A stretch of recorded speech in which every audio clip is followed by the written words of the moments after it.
just adjusting my microphone as the countdown's going. Constantly. What's going on? This is Alan Brown, Game Bully the Kid, and I got Floof, my main man over here. And actually got that right on the first time. Nice. Yeah. So look at that. We did it. Yeah, man. We're doing we're moving up in the world. We're figuring it out. The more I do it, the more comfortable I get. It's kind of dangerous. You know what I'm saying? Man. I normally just talk to myself in front of a camera, so it's a nice change of pace. You dig me? Yeah, so this is the Bass Hang. It's basically where we talk about pretty much any and everything music related, from what type of strings you like to what basses are you excited for, what basses do you not like, what is your most favorite brand of whatever gear you're talking about, or what are you into. So this is the platform where we kind of chop it up, go back and forth, and you, the audience, people that are watching, actually can chime in and say stuff like, hey, I really love Ernie Ball strings. Oh, are you gonna open it up like calling me out? Yeah, you can say stuff like that. That's for later. That's for later on in the You already called me out. We might as well talk. That's for later on. We'll go ahead and I was wrong. We'll go ahead and just tap into that a little bit later.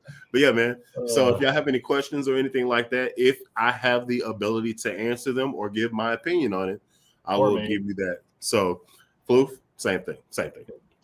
So everybody has an opinion. Everybody has their particular style of what they like to hear, what they like to play, and stuff like that. So, take it with a grain of salt or take it as law. Whichever one is factual to you, it's fine. This is basically an interactive talk-based platform. This is basically what this is. Yeah, this is a live feed talk-based forum. That's what we've built. Honestly, it's kind of a vibe. Yeah. It's just two hosts in a talk-based forum. Yeah. You never know. You never know what the heck is gonna happen, and it's always a good time. It's always memorable. Let's say it like that.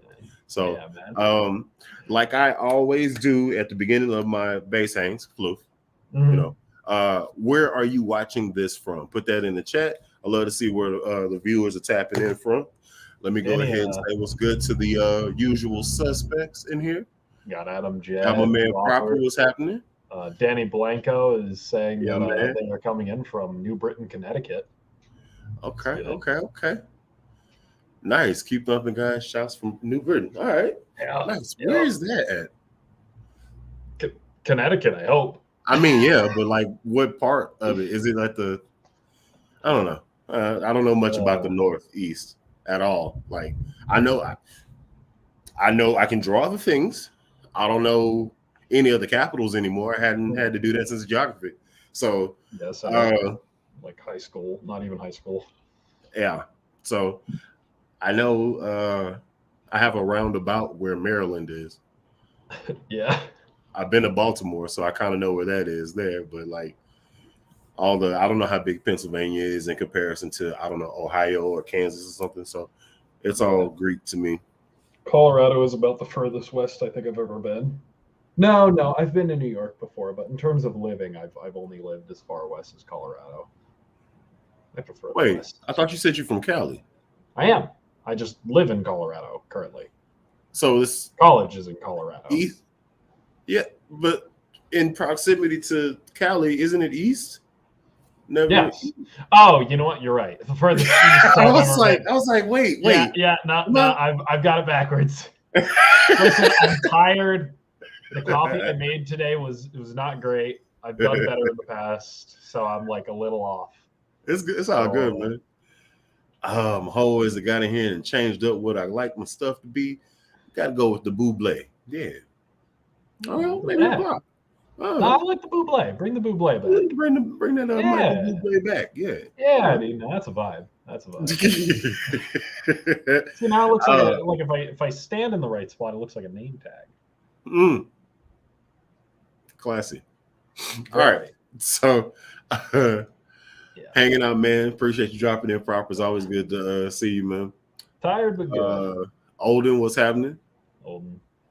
What's up, bass film? Okay. The bass. Music, Pennsylvania. Music, Pennsylvania. Wow. What a oddly fitting name to be in a musical podcast. Mm-hmm. Or is this a podcast? Is this a show?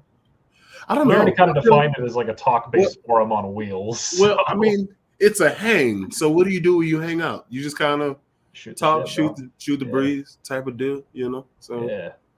Dope. On Fire, Oregon. Yeah. All right.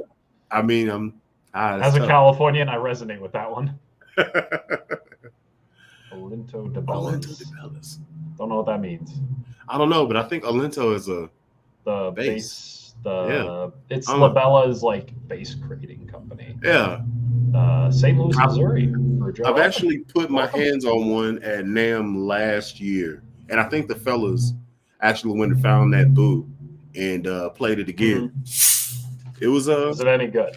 It was pretty spicy. Like they had a short scale 5-string P, which is an interesting combination of things. That's kind of rad, actually. Yeah, it was a short scale 5-string P. Yeah, and it was a little bit weird. I'm not really used to short scales because I have large hands, so it doesn't really help me in the grand scheme. But it's cool to those that need it. What's going on, Joe? St. Louis, I can dig it. London, UK, nice. Okay, now I have a better idea of where Hartford is, at least. In terms of where you are in Connecticut. That's up or east of me. I'm on the NYC Connecticut border, right up now. Okay. Cool. I finally made it live. Hit the notification bell, people. It actually works. Nice. Hey, well, you're right. I hit it for me too. And please hit the notification bell. Please hit the like button. You know what I'm saying? Subscribe. Yeah. And go subscribe to my man Floof over here, man. He's a real cool dude. Go. If you like, I'm getting it.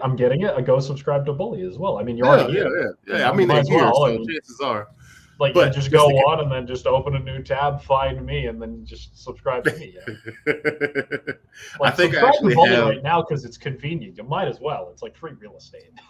I actually have his link to his page. Yeah, just open up a tab, copy it over, boom, boom, subscribe. You know what I'm saying? And thank you, Chuck, for dropping in. I appreciate it. Let's see. We got the myth, the legend, Max Proud in the house. What's going on, partner? Hope you're doing well. I hope this isn't too off subject. I've been in the YouTube game a while, I've been criticizing about not upgrading my equipment. I use my phone. Any thoughts? Bro, I use like the shittiest Logitech webcam as my only camera angle, and I make it work. Like, you shouldn't be upset that you haven't upgraded your equipment. If you're happy with it, roll with it. If it works and you got a tripod, if it works. And you got a tripod? I don't even have a tripod, bro. It sits on my monitor. Oh, it's just clipped on the top? It's just clipped on the top. It's like the HD 1080p one. And I got the mine's over here. 1080p. Mine's right here. Oh, wait. Yeah, bam. Oh, yeah, pretty much that. Yeah, pretty much that. And like that films all of my videos that you've seen on my channel. I would like to incorporate my phone at some point, but it would be a process on getting that to work. But I mean, what type of phone do you have? iPhone. You should be good then. Take it on the back. Yeah, no, it should be fine. It's just getting my Apple product to hook to a PC nicely. That'll be the hard part. But as soon as I get that, then tripod and then I'm off. So yeah, let me bring this over here. Just step it back because this is excessive. All right, we good now. So basically, I did that until I started getting some type of revenue from YouTube, and I saved that revenue exclusively for like 3 months, and then bought like a YouTuber pack. Wow! From Best Buy, like he came with the Rode microphone, the camera, an extra lens, and and that was like $540 back in 2017. I think I bought this camera. Dang, well that's good. So this is a T6i Rebel, and I think they're on T9 now. So I've had the same joint for 5-6 years. Yeah, that's fine. I mean, if it works, roll with it.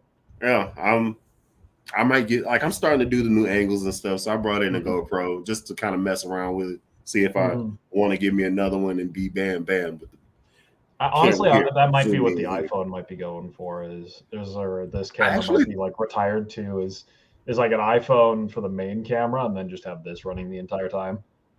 Yeah. Well, I mean, I would actually just mess around with it. Maybe not do front facing, do rear facing, and get that shot together there, so you know where it is. Yeah, because the rear facing camera is gonna facing the wall. Yeah, the rear facing camera is gonna give you the best shot. So, but yeah, you don't necessarily have to get a whole camera and do all that stuff. The most important thing is putting your content out there, because there is somebody for everybody. Like I told you, on your phone, you inspired me to start my channel. I've said that multiple times. So you don't have to be. It's all good, man. And also, cameras are really good on phones these days. Like scarily good. Like I thought about using my old Galaxy cameras as my multi-angle joints. That's what I thought about doing, because I'm not using them. I still got them. They're over there. So I just take it and be like, bop, bop, bop, bop. That actually might work now that I'm thinking about it, and then just snip out the edits and stuff. So thank you for that idea. I think I need to get some more tripods. Yeah, I'm wondering if I could find like a clip or a tripod or something. Yeah, I need to get some more. Maybe get like a 3-pack from Amazon or something. Shit, man. Why Let's not? see. Shout out from Philly. Nice. Gettysburg. Keep doing your thing, Max. You the OG. Absolutely. Damn right. Bully, are you going to bring back Sunday Morning Groove? They were dope. They were dope. I'm assuming it's work. They were dope. Yeah, I'm going to say more too. I might. I'm in the process of going through maintaining all the bases that I have. Like, I have some that actually have legitimate dust on them. So I'm going through and I'm kind of taking an inventory of what's going on. Like, I mean, you have the things you like to play, and then sometimes you forget about the oldies, you know. They all need. Well, here's the thing. I've ever had a bass collect literal dust. Literal dust. So I brought this bad boy back. For those that watch the channel, years ago, I took the neck from my P bass and put it on here because it was a rosewood neck, but this was originally what it came with. So recently, I was like, hey, I'm gonna swap these necks back and see if she still got the old juice. And I just swapped the necks and then went to Chicago, so I haven't played it yet. But I'm actually contemplating building the other one on here.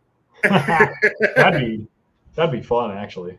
Building it, going with the fusions. Nice. It's an idea. Yeah, dude. I need to pick up some new strings, but it's got to wait until next paycheck because I just got hit with back-to-back rent, and now I'm like actually broke. Like, not, oh man, I'm like kind of broke, but still have some savings. No, like my savings is actually kind of new too. I get it. Like, it's pretty bad. Yeah, but I'll be all right. Yeah, you'll be okay, man. Yeah, I think I might actually do this on here. That'd be fun. Yeah, dude. Shit, do it right now. We're on bass hang. I could. I mean, I'm just shoot the shit while we're doing it. Think about it. Why not? Hold on. Why not, dude? Like, legit. Webster, Texas. Nice.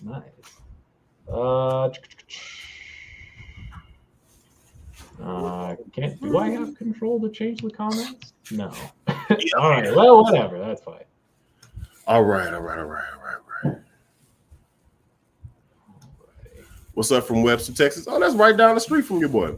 I can dig that. Oh, really? Yeah, man. All right. Damn. Right down the street. Few minutes, probably an hour, but it's there. It's technically up a street somewhere. Yeah. She put some socks on his. No.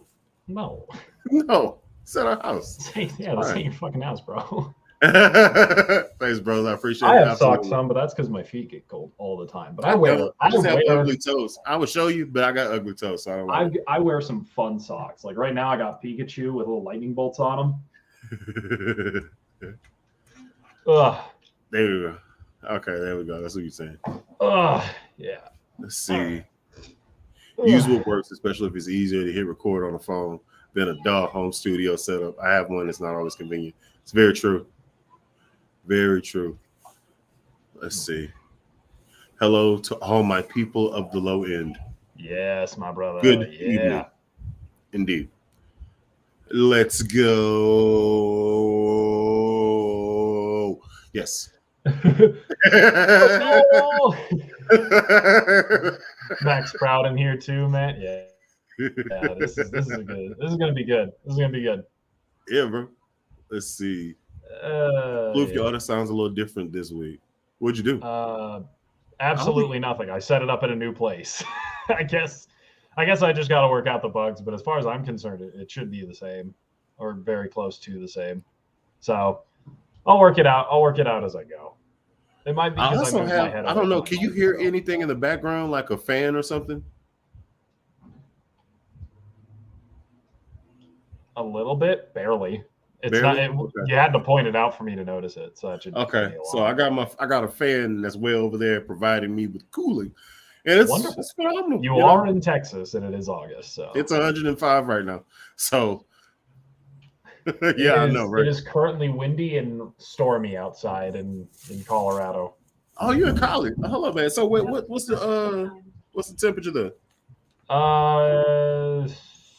Shit, great question. Let me check. 74. 74 and nice. Stormy. It's not bad, yeah. I mean, like, it's really raining. It's raining sideways. Y'all actually get y'all get the winters though. I can't even imagine snow, like for real snow. Like for real snow. I can't imagine it. For real snow scares me. Yeah, for real snow it scared me for a while, but then I've lived out in Colorado for a good 2 years, so yeah. Man, look, so I played ball, right? And we had to go up north to Alaska and got snowed in. Mm-hmm. And basically rather than put the bottles of Crown, because we knew we were gonna get snowed in. Like we knew. Like they were like, hey, this is gonna be 4 feet of snow that's gonna drop in 2 hours. Like it was that is scary. Well, here's the thing. So it happened, and it was already snow there. It happened, and we basically opened up a window and then stuck Crown Royal into the snow. We just stuck it in there and then closed the window.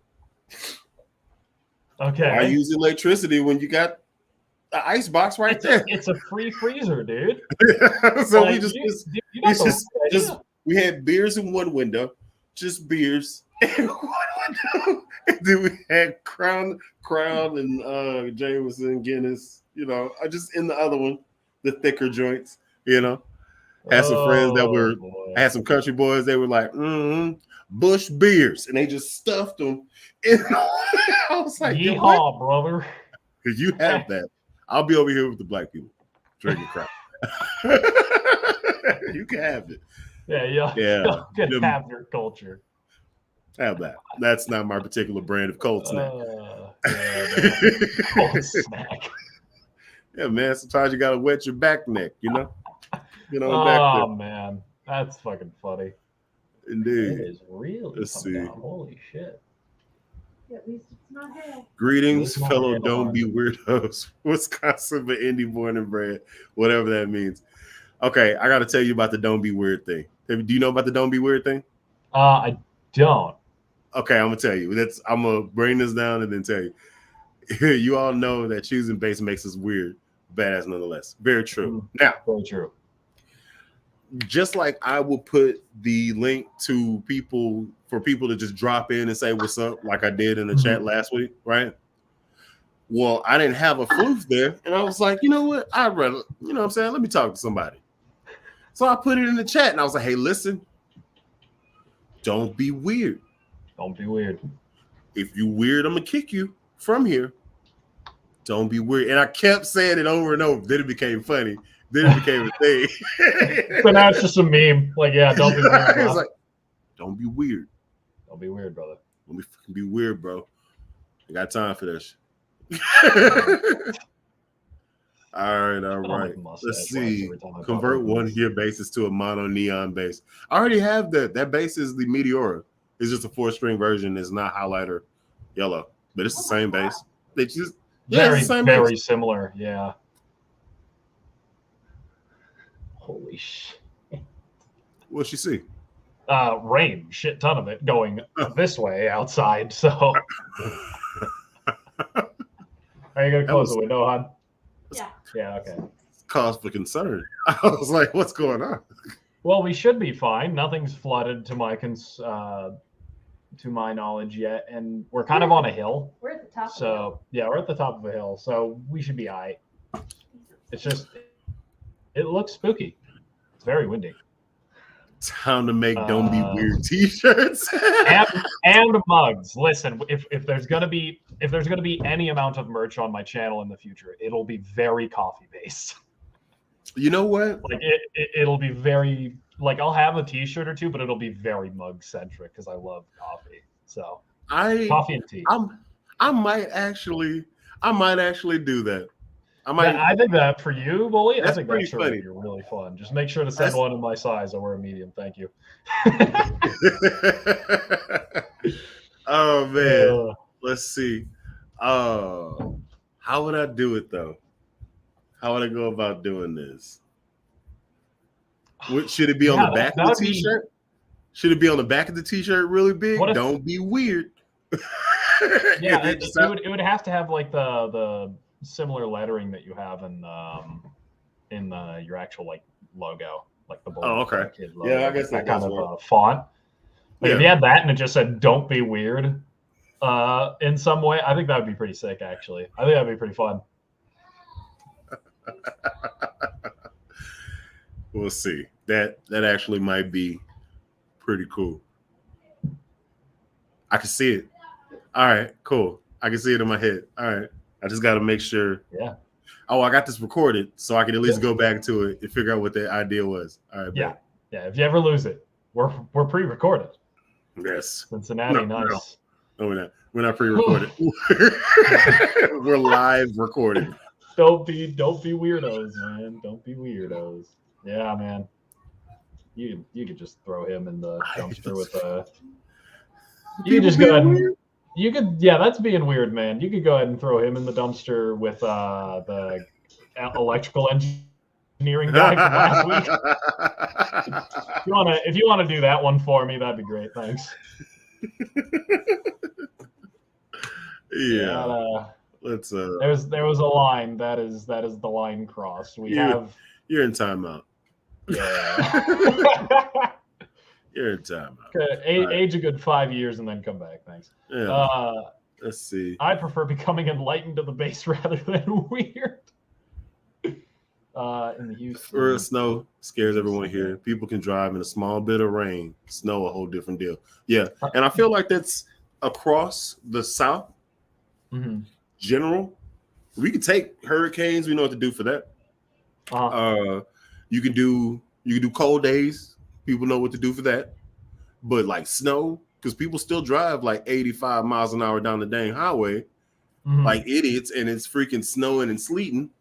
Problem is, it's humid. Brilliant. So it's humid. So it immediately creates ice the moment it collects on the ground. Oh, sick. Very much so. So that's pretty rad. Yeah, man. You fly at 85 and all of a sudden you're looking at traffic as you slide backwards. Yeah, you just like you're just making sure everyone's headlights work, by going backwards. I mean, all right, slow down there, Vin Diesel. Yeah, dude, in SoCal, the joke that I would use is like Karen in her brand new 2021 fully kitted out Cadillac Escalade will go the speed limit or like 85 on the freeway until an ounce of water falls from the sky, then it's slammed to 45.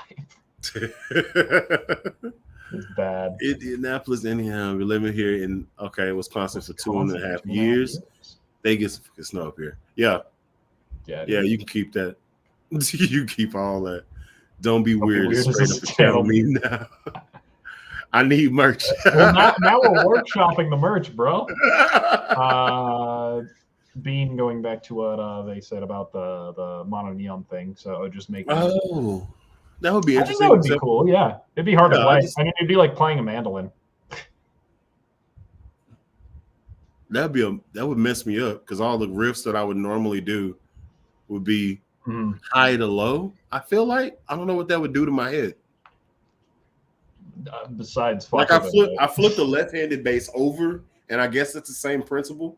Like it was a left-handed bass, and I just took it, played right-handed, flipped it over, and all the strings were on the bottom.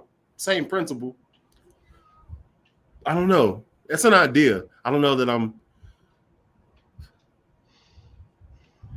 musically capable of making that not be wild. Like I'd have to spend time to play badly, and I already play badly. I play badly on my own time. Let's see. I think I want one of those T-shirts. That'd still be weird though. I mean, that's fair. That's valid. It's a suggestion. I would prefer that you don't be weird to me in the community. But if you're weird on your own time, that's okay. That's fair game. Yeah, man, we're all weird. Yeah, we don't. We're all all weird. Like, let's think about it like this. I'm a black guy that's obviously into anime, right? It's very strange. I'm also a football player that's an engineer. Those are also the jock and the band nerd. Those are polar opposites as well. The thing that trips me out is I'm not alone. Like there are a lot of people that are divergent like me. Another reference. Hi. Hello, I look like a 1920s silent movie villain and I play the bass. Also, you spend a lot of time doing this. Yes, I do. If I had the ability, it adds to the aesthetic. If I had the ability to grow this out, I would do it. But you would do it. Trust me. I don't have this. This is as far as it's gonna go. I've tried. I'd love to full beard out. I would love to have like a full beard with this, but I feel like the girlfriend would try to crucify me. Yes. Love you, hon. She's motioning in the background. It's just there. Yeah. No. They went swimming in this bath time, and then it's just it's pandemonium right next door. I don't understand. Fair. Yeah, man. Boy. Okay, let's get back in here to these comments. Back to the comments. Yep. Let's see. James Martin, Music Man Stingray, Ray 5 double H. Double humbucker. What preamp do you suggest I could change it with? You go first. Honestly, like from the Stingray 5s that I've tried, they've been like Stingray specials, and assuming it's one of the newer Stingray specials, I'd keep the stock preamp. But if you don't like it, I haven't delved very far into the active thing, so I think I'm just going to pass this one to you. So dig this. When they say that, I'm thinking it's like a Sterling, because if it's the real deal, leave that alone. Yeah, that's what I was thinking. Like if it's something like this with just 2 humbuckers, right? Yeah. Then okay, I went with Ardare. Yeah, like now it's a toy to play with at that point. Yeah, like if it's one of the Sterling ones, but if it's like the actual music, like the $2,000 joint, leave that alone. Yeah, like don't touch it. They really know what their Music Man's actually a bunch of really they know what they're doing. Now I understand if somebody wanted to swap over the Sterling one, because the preamp, it may have a switch in there or whatever, but like really probably 3 out of the 5 positions are actually usable, assuming that it's a 5 position. I think they're a 3 position. I'm not sure though. No, they should be 5. Humbuckers, they should be 5. So so it's like front one, and it's strat wire. Yeah, it kind of, It's very similar. It's so in the most forward position, you have the just the single humbucker in the neck, and then the next one after that is the inside coils that are single coil mode. That's the inside coils of them. Then in the middle position, it's both humbuckers. Fourth position is going to be the outside coils, and then the last one's going to be the Stingray humbucker, the regular Stingray one. The problem that I've always had with those is that when you get into the single coil mode, the volume just doesn't nosedive. Like, I want the single coils to be really usable, but you'd have to find a way to boost the signal without basically just gain cranking to where it sounds like shit. And that's tough. So I would tell you, James, to go and check out. I'm assuming it's a Sterling, and I need to like skip ahead to see if he answered if it is or not. But Lobster actually did a video where he converted his 4-string Music Man double humbucker to an all EMG build. So he built it at the same time he built my Sire M2 with all EMG X pickups. Code Red, yeah. Code Red. It's Code Red. a bad mofo. Yeah, it's a bad bitch. Like, he sold it, and I was like, could have been on my channel now. Damn it. It's okay though. He made it up. Yeah, he made up with it for the Big L. So he's come through. It's like, my bad. I got you. I got yours. Yeah. You don't need that one. I got yours. I was like, okay. Yeah. Okay. Then he sent it. I was like, oh. Yeah. Yes. Very good. Yeah, man. Oh, man. Just done a live jam. It was dope. Congratulations. Nice. Play left-handed bass by looking in the mirror. This guy could do that too. Mm-hmm. I could do that. My trick. Well, look, yes, she did. Saw Mono Neon slapping. Couldn't do it unless I made my bass left-handed. Now it's easy. It's easy. Oh. Huh. Wild.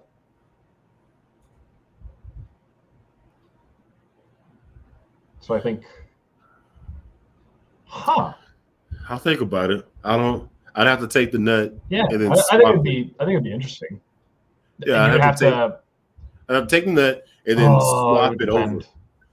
Because like, it depends on how the nut is made. It would depend on the instrument. Because some nuts are filed at an angle to where they kind of to get the like pitch back that you see here. The nuts are going to be filed at the angle of the strings. So if it isn't that, then you could just swap it. But if it is, you might have to get a new nut and get that shit filed, which is a lot of effort for kind of a meme. Yeah. It's up to you. Yeah, it may something I give an idea to a little bit later on down the road. Once the music block hits, let's start doing stupid stuff. Okay.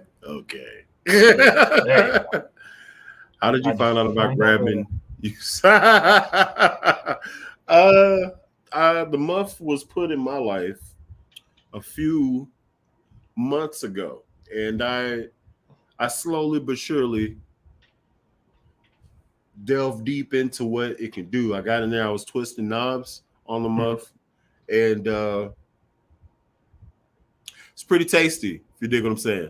Yeah. I enjoy the Big Muff. It's one of my favorite in my arsenal of toys and stuff. Got to keep that muff on the floor. That's how I like to get down on it, you know. Careful with the crossover and distortion because it gets a little squirrely. That muff gets kind of dirty. I don't know, man. Got to clean it up. The muff can really throw you into the trenches of like sludge if you're not careful. Yeah. Nobody likes a sludgy muff. Nah, dude. Nah. And like I had the guitar Big Muff when I had a Big Muff, so it's one of those things where it's like, you know, if you're using the guitar one, just be careful because you might blow up your amp, which is what I did to my Rumble 40. Rest in peace, King. The amp actually fried itself from how much shit I shoved into it. But yeah, no, the Big Muff can be really cool. I think it's actually like a really fun fuzz pedal to use. I think if you get the bass one, for me, distortions are one of those things where you got to be bass specific on, because if you use the guitar one, it just sucks up the low end and you're just throwing mid range at it. Yeah, it's kind of gross now. So it's real. How do you feel about the Crybaby bass pedal? Crybaby, like Crybaby Wah? Yeah. I didn't even know they made a bass Crybaby Wah. Yeah, they do. I have the guitar version. Yeah. And that was before I got the envelope filter, the MXR. Mm-hmm. Right? So I like it for all the, like, I'll do loops and stuff. Yeah. And then you throw that into the loop. Yeah. I think it's cool. Which is the idea. I need to go ahead and do that too. So go ahead and start this bass pedal series. Yeah, man. I honestly want to start grabbing some pedals too at some point. Just because it would be more consistent for me to make content with, because how budget restricted I am. So, like, who knows? Maybe some bass pedals might show up on the channel, stuff I buy from work. Very cool. I might need to talk to you because I got a Boss pedal and I'm not necessarily using it at the present moment. So I might be able to ship it to you and let you have some fun with it for a little while. Sure. What pedal is it? It's hold on. He's grabbing it. Yeah. Oh. Wait for it. Oh man. Yeah. Oh, it's the Zumbia. Yeah, I could actually make that work a lot. I had one of those at work. And I would play with it like all the time. I found it to be super useful for me. Yeah. So I could do that. I could run some miles with that. Yeah. Hold on. Shit. I like swimming. Huh? Swimming. You went swimming? Yeah. I was there. I seen you. Hell yeah. You going to bed? No, not yet. All right. Y'all play. I'm on the internet. Oh, I love that. On the internet. What a great interaction. Let's see. Let's get in here. Oh, Happy J. Interested in a short scale next? What's your opinion on the best currently available? Best currently available? G220 Junior and the Squire Paranormal Rascal. I'd run the Rascal all day, dude. Like, yeah, I'm probably gonna say the Rascal. Because like he has the P and the J, so he's already got his bases covered. No pun intended. These are just side chicks. Yeah, this is like fun shit. This is like flavor text, you know. It's like if you have these two, like I would also look at the Stingray short scale too. That would actually be pretty fun. Those are pretty cool. Like the Sterling Stingray short scales. They got one? Yeah. Dude, they're fun. They're passive too. It's like a series parallel single coil like rotary knob in the second switch instead of the bass boost and cut, and then the tones at the end. It's interesting. Okay, so this is what's really it's different for me because Lobster debunked a thing on the channel, and the messed up thing is the bass itself is freaking solid. They just advertise it as something that it's not. Yeah, and that's what the problem comes in at. Yeah, bass I'm talking about is probably the Gretsch G220 Junior. Yeah, 20, the Junior Jet. Yeah, that bass is solid, but it's not what they advertise it as. They've since fixed it. They didn't give any credit to Lobster for pulling the rug out from under them, but that it's a solid bass in all things gathered. Like I didn't know, and I really didn't care, tell you the truth. So it's a cute little something, man. I put a big 6'4" guy pull out a little pink bass.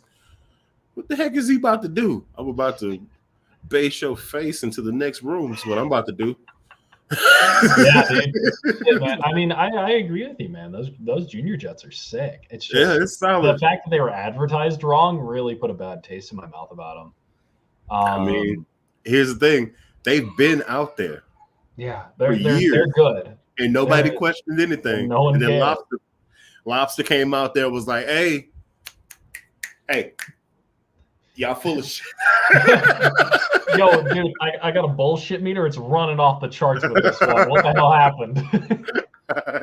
I bought this bass, and then I bought a second bass just so I could take that one apart. I was like, Lobster, Dude's what is happening? You gotta let him be a maniac. We need him. We need that kind of like manic episode. Yeah, just for him to get to the bottom of that shit. Everybody has their thing. Lobster he's thorough. He's thorough and he's invested. Anything that he grabs, he's like, this is cool. Mm-hmm. And we need more voices calling out like these companies for shitty practices. Like the entire like last 3 or 4 minutes of my Geddy Lee jazz bass review, go watch it. It's on my channel. Is really about the Fender made in Mexico factory and how I can't recommend the Geddy Lee bass new until like I see a more like consistent form of QC coming out from them. Because with the stuff that I've seen about the gold foil pickups, Agufish's Tom DeLonghi Strat had a bridge misalignment as well, and Sono Jono just had the like G string be pretty much unplayable on the bridge pickup on his mic Kerr. I'm seeing all these things and I'm like, man, like it's hard. It's hard to recommend something because really at the end of the day, it's a good bass, but you can get better at a cheaper price. Yeah, and actually, it really is messed up because the basses, they do sound great. It sounds excellent. If things were put together in QC the right way, wouldn't say anything ever. Absolutely. Except maybe for some price, they are kind of pricey for some. They are pretty pricey. But like, if that's your biggest grief is that it's pricey, then like I'd much prefer that than, hey, you're going to pay $1,250 for you to possibly get a shit one. Like there's no buy a good one in this scenario. I don't want you to go out and buy a good one. I want you to go out and buy it and to be consistently good. And Sire's just been better about that. Like hell, even some Squires have been better about that. Which is crazy because the Rascal like went hard and the QC's really good and consistent. And then you got like the Made in Mexico stuff, and it's just getting smoked by stuff that's like almost $700 cheaper. Yeah, I think they had to get their feet together whenever Sire came out with the they kind of revitalized what they were doing. Like they had the the P7, V7, M2s, M5s, M7s. And they basically taking a shot at every single genre fit that it could be. Then they were like, hey, some people don't like that there's a whole bunch of knobs everywhere. So let's do a passive situation. Boom. And they did it. It was sick. Yeah. Yeah. And then they were like, they did that with the V3. Yeah. And it's cheap. Like it's Squire priced. But like with a roasted neck. It's pretty wild. Yeah, man, they're cheap as shit. Like they did the V5 and then they made the P5. I want to get my hands on a P5 on the channel at some point. I think those are super sick. That would definitely be an episode of the one speeds. Yeah, man. It's hard. It's hard to recommend Fender made in Mexico right now. Like unless it's used prices can be pretty good, but you also have to be a bit more patient on that. Yeah, because you just can't just grab everything. Yeah, man. Like you could grab a Sire off the shelf and you could be pretty well, like, tested that it's a good product. And I think like Marcus Miller has really slammed his really put the nail on the head for what he wanted to put his name on. I think he's doing a great job. Yeah. I'm interested to see what's gonna happen as far as signature stuff that's coming out. Now, don't get it twisted. There are some basses that came out that actually stand out, like the Tony Franklin fretless. Absolutely. Like, yeah, no, that thing's fantastic. It slays. Yeah, like the Fender Performer jazz bass. I also want to throw out, like the American Performer. I think is absolutely a fantastic bass. It's entry level, made in America. It's what the MIA bases should be priced at, and it's only like $200 more than the Geddy new, dude. It's like, what the hell? Oh man, It's weird, man. It's weird, and the number one rule, man, don't be weird. Don't be weird, man. Don't be weird. But yeah, man.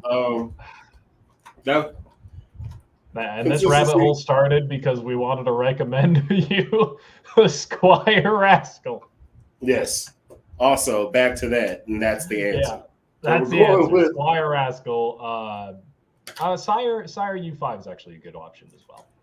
Should be in the similar ballpark of price. Yeah, if you want to keep it completely funky, I would look at the Squire short scale. Mm-hmm.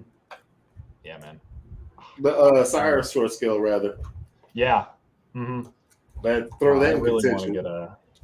I really want to get like I have like now that I'm at a point where I'm like pretty committed to this. I'm like thinking about, man, like when it comes around, I really want to see Sires on the channel. I want to see Sterlings that aren't the idiot base. That's a very much a custom one-off kind of thing, like bone stock ones, because it's good to have that. That looks fantastic. I just saw the white with the sticker bombed guard, and I'm like, that's solid. Yeah, PJ5 too. I'm a big fan of that. Yeah. So I got a. Oh, here's a hack for you. If you ever have a base that has rusty pole pieces, WD-40. Yes. And a paper towel. Yes. Mm-hmm. The more you know. Right. You want to catch up on chat? Because yes, you have the power to do that, and I don't. I went ahead and put this together. So, yeah, sure, why not? Let's see. So we're doing. That's ready to go. I'll string you up in a second. You wait right there, little lady. Yeah, you're gonna use the SIT strings, huh? Oh, you know it. Fusion round this time. Are fusion rounds like are those like pressure rounds? Or are they I don't know. I haven't played them yet. I don't know what they gonna feel like. Shit. Yeah, so I didn't.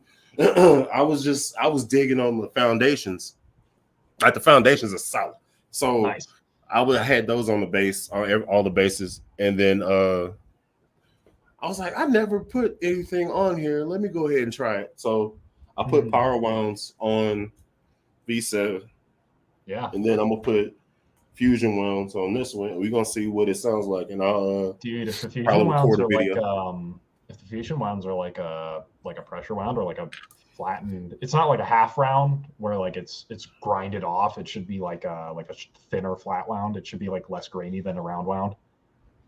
Or like a thinner pressed round wound string. It's weird. It's hard to explain, but like if you feel a round wound and you feel another one, and that one feels like it's less round, then those should be pressed. So wounds. Is it going to feel closer to flats? A little bit. It'll sound like round. And that's on the P base. I feel like that's the move. To flats. Yeah, it's totally. I feel like that's going to be the move. Like I tried the Rotosound pressure wounds on a P base a while back. It's actually a great sound. All right. Like if that's what it is, I'm assuming right now, but like if that's what it is, then yeah, that should be fucking gas. Sterling 5. Okay, then yeah, dude. Yeah, go for it. Shit in it. EMG. Like, Audaire, EMG, both good routes.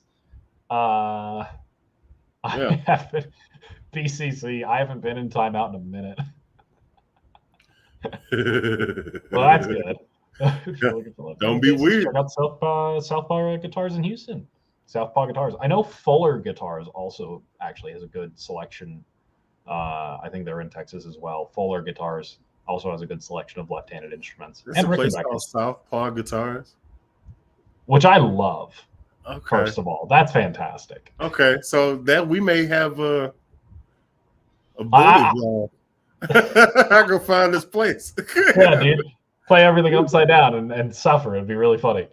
I mean, that'll take the pain out of me freaking messing up one of my bases, and if they got them there. Mm-hmm. Let's try it. Yeah, might as well. Yeah.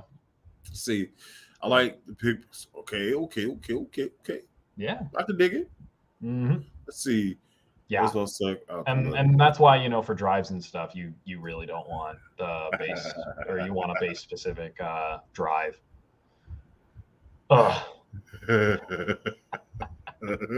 All right. Hey yo, so here's the thing.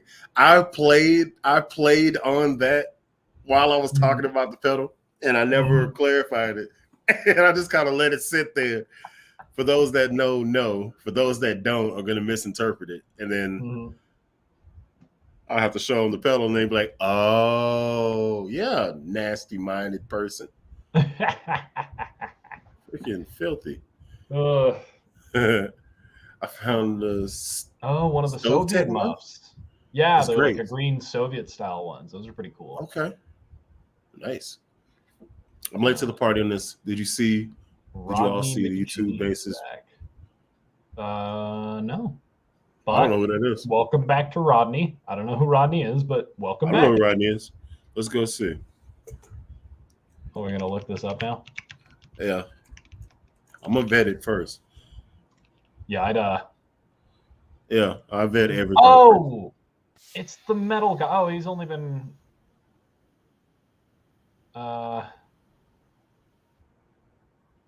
Okay.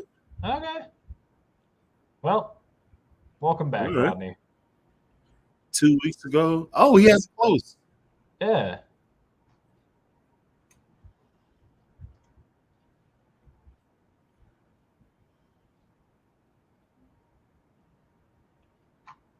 Yeah, he's aggressive. Yeah. Well, hey.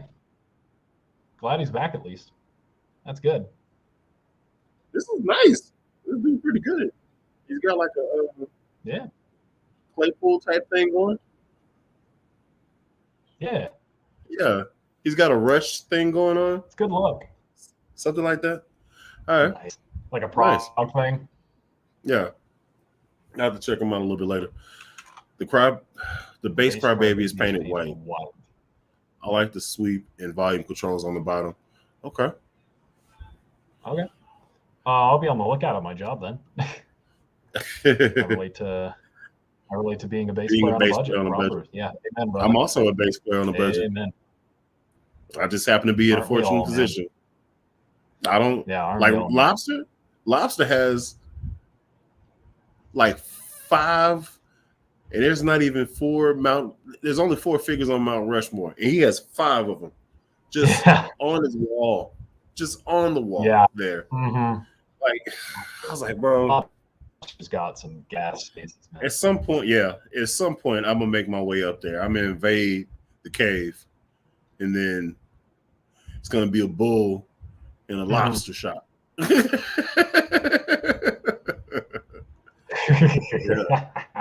Gotta jump. Are we losing you, or am I? Oh man, yeah, I am behind. Oh, I'm back. Yeah, my internet did a nosedive for a second, but I'm good now. All right. Lobster is the Matlock of bass. Lobster's I had a grandma, it's all good. So I watched a lot of Matlock, and in the heat of the night, it's a vibe. Don't worry. Yep. The band Royal Blood has used a Gretsch short scale. They're a 2-piece bass and drums. Yes. The bass takes up the space for guitar as well as the bass. I played one, pretty nice. Yeah. Mm-hmm. No, the Gretsch Junior Jets are sick. It's just, I think there are better options. Like I think the Gretsch Junior Jet's like really, really good, but I prefer the Rascal, at least for me. Everybody, I feel like all the homies at the present moment have one except me. Mm-hmm. Like all the homies have one. Like Loud got one, Amp got one, Dibble got one. Yeah, I was like, doggone it. I want to stick my toe in the water, but I don't need it. I don't feel like. Maybe I do. Maybe I got to go and hit up a Guitar Center or something. See if I can hunt down one and give her a little tickle. See what's going on. I feel like it shouldn't be that hard to find. Maybe. I haven't really looked. I haven't been to a Guitar Center or any type of thing like that since Texas Guitars and stuff. And I was on a trip maybe like last month or so to Dallas. Had a video idea for a while. Take a budget bass guitar, and the budget for upgrades is how much the bass is worth. Oh, so like you don't spend more than the bass. $500 like. Oh, okay. I was thinking it is like you have a $500 budget, but that includes everything. Make the best you can. You know. Take a budget bass, and the budget for upgrades is how much the bass is worth.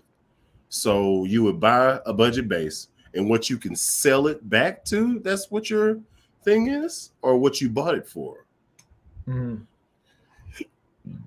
Interesting. Because if I take a Glary bass, which is like a $75 bass, and I put a $75 pickup in it, you spend $150, and it's a pretty killer instrument. Still not bad. I actually did that before. I actually threw a quarter pounder in one. Nice. It's pretty good, but it didn't sound as good as my Fender P. Like it made a noticeable difference, but it was once I picked up the P and played them back to back, it was like yeah, you know what you like, you know. Mm-hmm. Like this is great for taking out into the world, into the wild, because it's $75. Mm-hmm. This is cool, you know. Yeah, you can throw it down the stairs and not care, but yeah, yeah, do the old dibble relicking treatment to it. It's all good. But it just tied to the back of your car. Find the nearest dirt road. Yeah, pretty much. That was super goddamn funny. Yeah, I think he did one where he just like skidded it. Yeah, just throws it like a frisbee or shit like that. Yeah. That was a funny video, honestly. And then he I think he painted it shell pink first, right? He painted it shell pink, but threw it around in places. Yeah. I bought a used Fender P made in Mexico. Got to use. It's my main bass. It's wonderful. Way cheaper than new. Yep.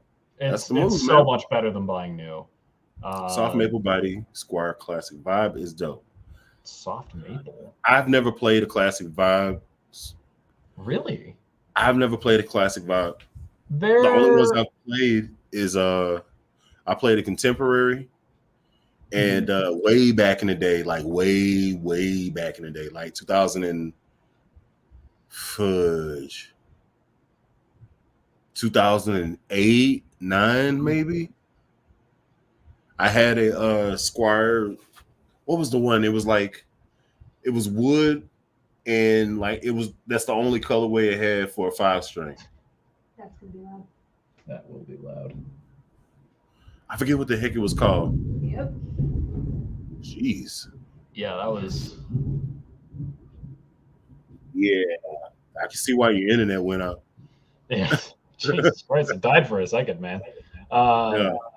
Yeah, man. I mean, the Classic Vibes, they could be really good or really bad. And there seems to be not much of an in between. Exactly, Floof. Basically, just because with the short scale have an MIA and an MIM. Now I'm interested in the best value under $500. Some of these Squires have really surprised me compared to the MIMs for 2 times the money. Yes, exactly. Like I think if you find a made in Mexico, like Fender Player Series P bass used, those things are gas. Like I had a Fender Player Series P bass in Buttercream, and it was like my first really good bass that I owned, and I regret selling it to this day. I put everything on it. I put everything through it. That bass went through hell and back, like 4 different pickup switches. It was wild. But yeah, I miss that. If I could get another one, I would in an instant, and I'd never sell it again. Yeah. All right. I hate a lot of knobs, but I absolutely love my V10. That's a bad bass. That is a bad. I haven't tried it. I've tried a couple of sizes, but I haven't tried the V10. Lobster brought that bad boy to NAMM this past year, and he was playing it through I forget what the head was.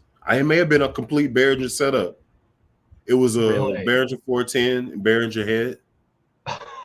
Like it was a big meaty boy, but it's in the NAMM videos that we were jamming with. Yeah, and it's stoned, boy. It's stoned. Like I was wow. Like it felt good. He made it tough. I was like, man, let me get in touch with Sire, see if I can do something again here. Because man, maybe when I start getting the ground running, like maybe I can get in touch with Sire. That'd be fun. I feel like I could have a lot of fun with Sire stuffs. I've learned the hard way lately. The new instruments are a terrible purchase / investment compared to the used market. Yes. Yeah, but you kind of have to be careful with what you getting on the Evil Bay and the face space. Like you gotta. Yeah, no, that is also true. I've seen some stuff. Like I've seen some stuff, so be careful. Vet it first. I would go through reverb. I would say it's very much a try before you buy kind of situation. Yeah. If you're doing like local stuff, you have to try it in your hands. Reverb usually has some kind of policy that can help the buyer out as much as you can, but that's not guaranteed. If you have the ability to try it, I would say please do.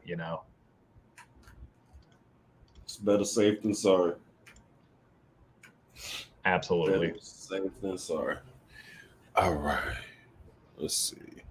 Let's get on down here. The Meteor looks cool. Yes. I'd own one if it was available in 5-string. It is. It's the mono neon bass, but it is highlighted yellow and orange, and that may not be your jam. And the mono neon one, I think, was also a jazz bass body too. It's like a jazz 5, pretty much. It has the Meteor shape. It's the 5-string version of the Meteor. Yeah. Hold on. No, it's jazz bass. No, I played it. It has the same shape as the Meteor. It's got the same like electronics. That's a jazz bass shaped bass. Okay. Like the body shape of the jazz of the mono neon is a jazz bass, but like it's got Meteor pickups in it and the Meteor EQ. Okay. What's up, Bully and Floof? How long did it take y'all to master the bass? I still haven't. And learn. You think I mastered this shit, bro? What are you talking about?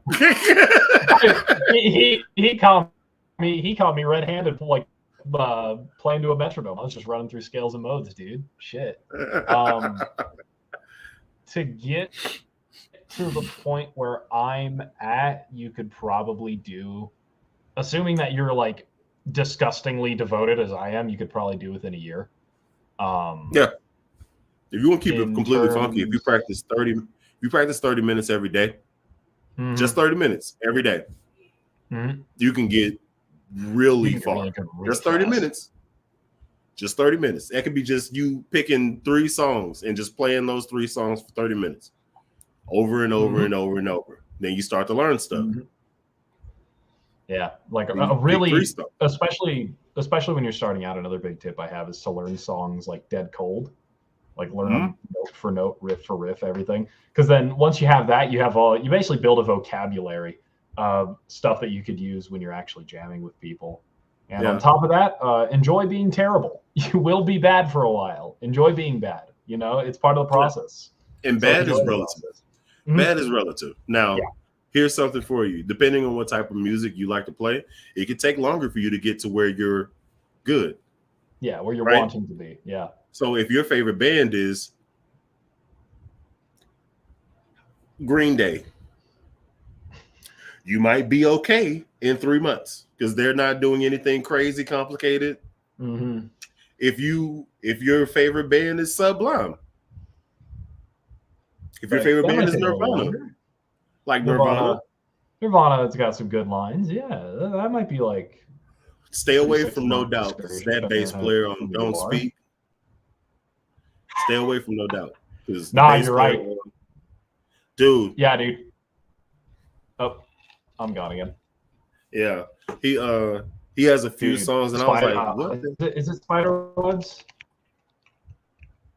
Yeah, you in and out, kind of spotty. Is it No Doubt? Yeah, Spiderwebs. Holy shit, the bass. Yeah, Spiderwebs is actually the first song that I got introduced to them. Like I didn't know anything about them until I watched the video, the music video. I'm back. It's a good time. I love No Doubt conversation. I was like, man, Spiderwebs is crazy. Like, and then everything just went like all over the place, and now I'm back. So, all right. So my particular journey, I chose an artist that I thought was really cool, and I kind of accidentally happened upon what my style of play is. Of course, I was playing at church, and that's pretty much gospel, right? A little bit more seasoning than your normal gospel, but gospel nonetheless. I don't want to say it's black church, even though that's what my friends have affectionately called it. So I grew up in black church. That sounds weird. I don't like it. I don't like it. So it from there, I got into. I think that's the word you're looking for. Like it's exclusive. So anyway, continue. From there, I threw a guess at it. Yeah, for there, I ended up finding Parliament Funkadelic. Mm-hmm. So I was like, who the heck is the bass player for Parliament? It's Bootsy Collins. Bootsy Collins. Well, who is Bootsy Collins? Then I went down that rabbit hole. Oh, I like him. He's weird. Yeah, let's see if we can get into some of this stuff you're doing. So I just kind of like took my uncle's old vinyl and just put it on there and then let it run to the end and then pick it up, put it right back at the front. Right. So it was just me labbing the same 8 songs over and over and over again. So which I got to the point where I didn't need the record anymore. And then I'm just in the back room. Boom, boom, boom, boom, boom. And my mom's like, all right. When'd you start doing this? That's so I'm awesome. in church. That is right. Yeah, I'm in church and I'm doing these random riffs. It fit in the song. I practiced the song. And then at one specific spot, I can run this riff and it's gonna stomp. And I did it, and my mom was on the piano, and she's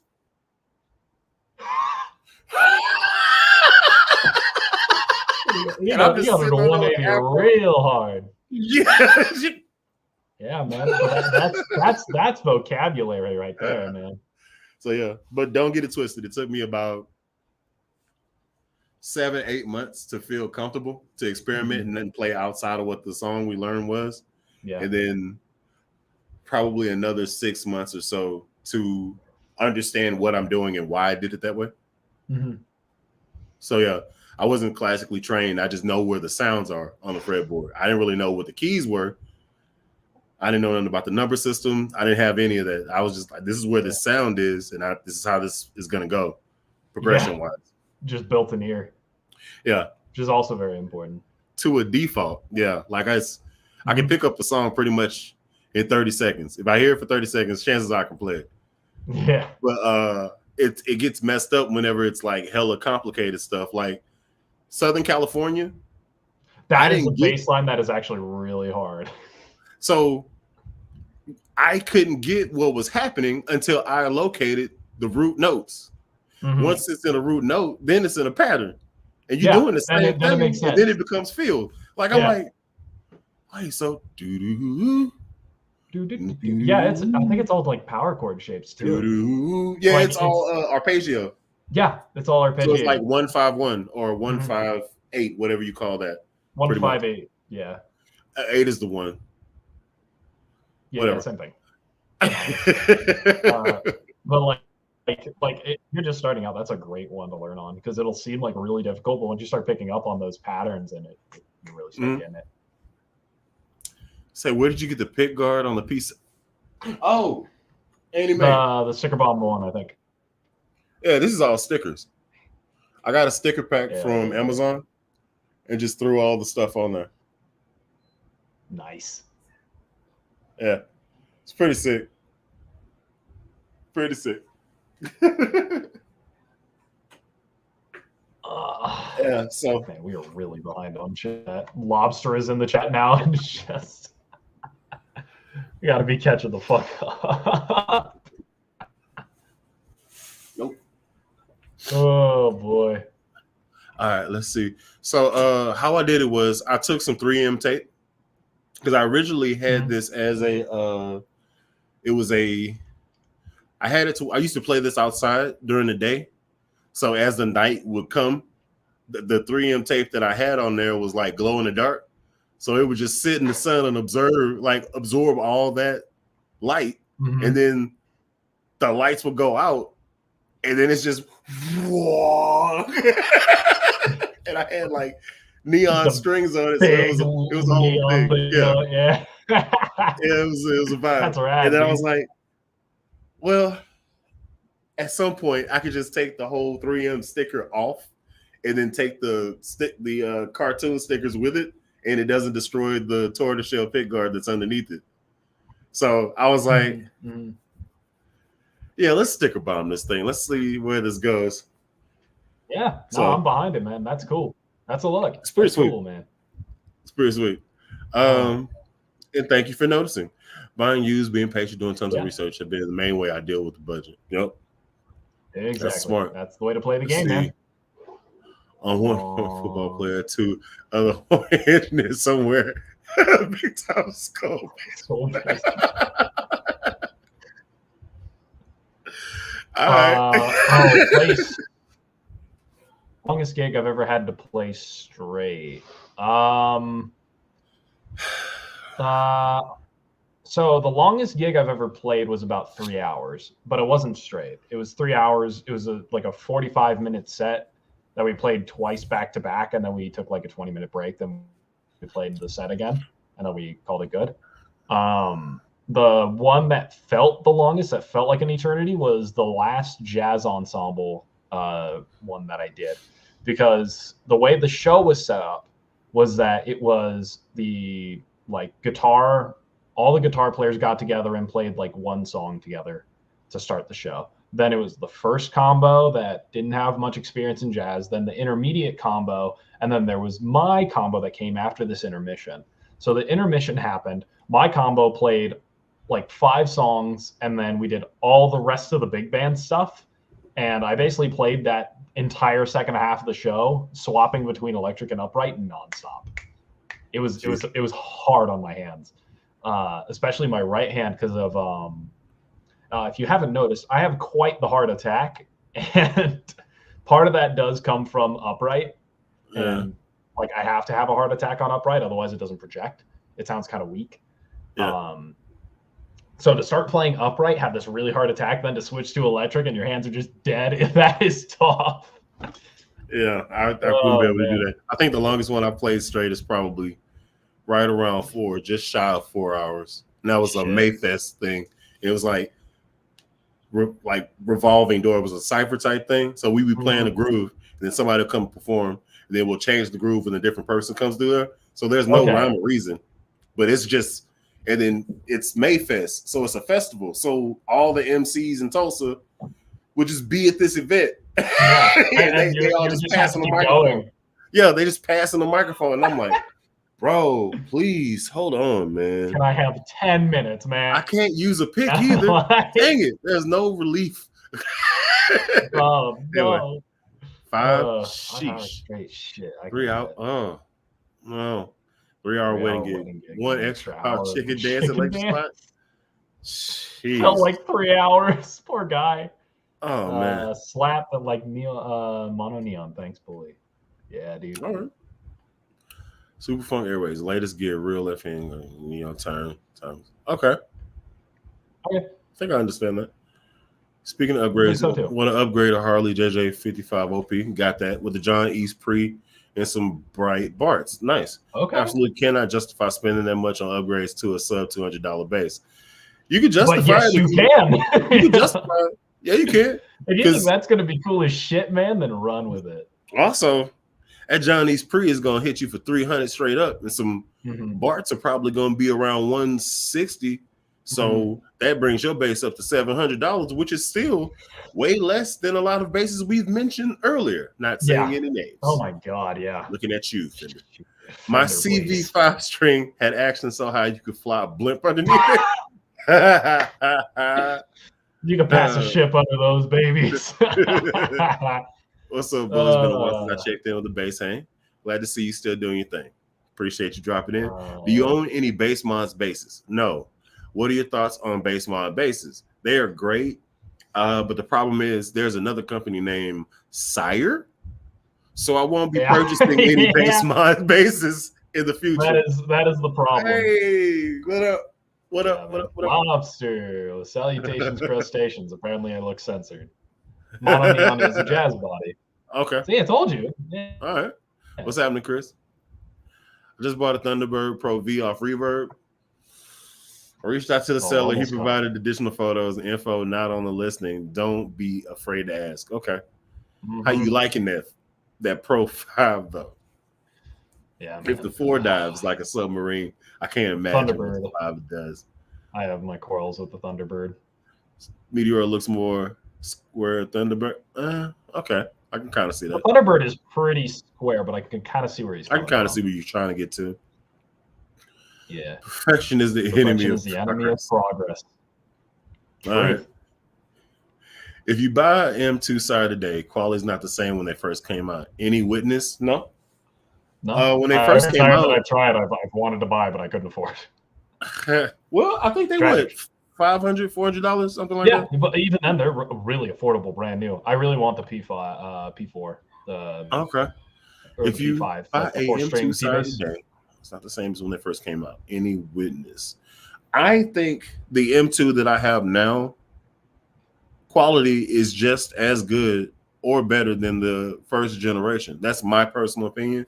And I liked my bases for different things, like different reasons. So my first version, the version 1 M2 that I have over there, the teal one, I liked it because it's a looker. Like it looks the part of the modern bass. Like it's sexy, it's pretty to me. So I wanted to leave that exactly like it was. Then I had the opportunity to get the second generation of the M2. Freaking yes. And then I liked how that sounded.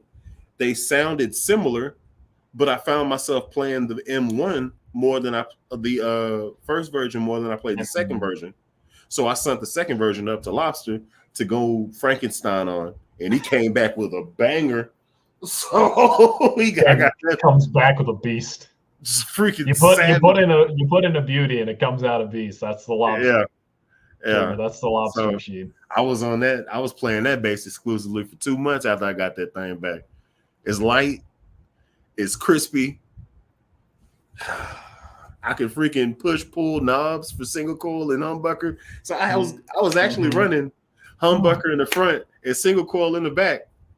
Wait, that's actually super interesting. Which is weird, except the tone is hella fat. It collected in the front and then still has spank in the back. Yeah, it's you get a lot of like rounded off from the neck pickup, and then you get like some snap from the back pickup being a single coil. That's genius, dude. Wait a minute, that's cooking. That's fucking cooking. That is a fine meal right there.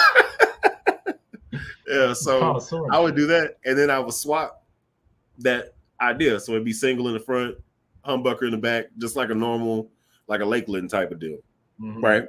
Yeah. And I liked it so much how it actually is. I never really had to mess with the mid frequency, none of that, the treble bass. I just left it there, just was like pick, pick, pick, pick, pick. That's all I was doing. Fucking around in the middle of a song, just for one piece. Like I'm like,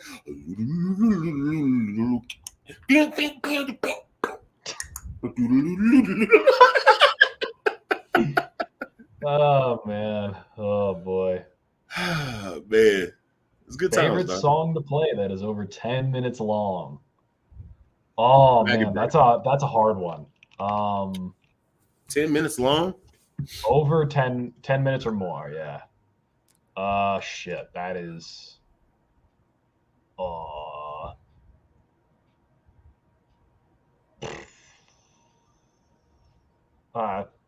Two really come to mind. I'm not going to count any jazz songs. No, I'm going to count jazz songs because those can be like 10 minutes pretty easily when you let people solo. It's either going to be Chameleon by Herbie Hancock. Like when you get you and the boys together and you start jamming over Chameleon, it's a great time. Either that or The Camera Eye by Rush. I actually really enjoy playing The Camera Eye, and I really enjoy playing the keys parts in Camera Eye as well. I think it's actually a really fun song. But Chameleon is crazy when you get folds together. This is a vibe, and I do this from time to time, and it always happens on accident. I'll play Maggot Brain by Parliament. Okay. I think that's like 14 minutes long or so, but it's like a slow washing vibe.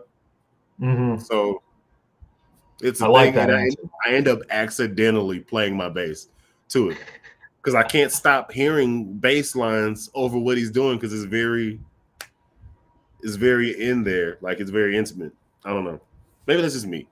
Yeah, But no. other than that, I can't really think of in my genres of music that I play something that's over 10 minutes.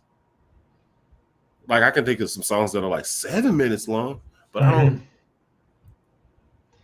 Just get into prog and jazz. Things will tick up pretty fast. Yeah, You'll have like a 20-minute recording. I for imagine one so. song. Oh man, Freddie Freeloader's pretty fun. Same with "Speak No Evil" by Wayne Shorter. "Speak No Evil" is up there too. Yeah, the song that I thought Xanadu of by Rush is really fun. I'm just thinking of all those. Song that I thought of initially is only 7 minutes long. Dang. And that's an Outkast song, Spodio. Name of the song is, grab yourself, Spody Odie Dopalicious Angel. Great name. Or Spody Odie Dopalicious. That's the name of the song. Yeah. So yeah, it's from Outkast Equimanize album. Anyway, I can't really think of anything else other than Maggot Brain and those two, like that one. Mm-hmm. It's a good answer though. I think that song could be like incredibly poetic. It's kind of in your hands to put over. So, Greetings, Lobster. Let's see. Thanks for the tips. We're going to incorporate that. Listen and play some old school R&B and funk music. Nice. Teddy P, Earth, Wind, and Fire, the legendary elements. Yes. Luther, Cameo, etc. Cameo is sick. Yeah.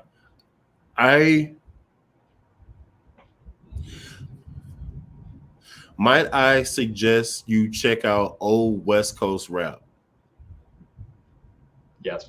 Because Nothing But a G Thing is one of the dopest bass lines. Like West Coast rap. Yeah, like early 90s West Coast rap. If you're into that and you like good bass line, there's some great shit in the rap world, man. Especially in the bass territory. Carolina big dude. What was that? Yeah, Chameleon. Hey man, got a bass line, Fred Hampton. Ooh, with Aguilar. Oh, OB. Oh, I ain't got nothing compared to it. As a matter of fact, I sold my side bass to get the bass mines. Trust me. Listen, if you got the brand, man. If that strokes your fire, I'm happy for you. You burn on. However, yeah, man, that is maybe I have to play the bass for my mind to change. But I looked at the price and all the builds and all that stuff. I was like, no.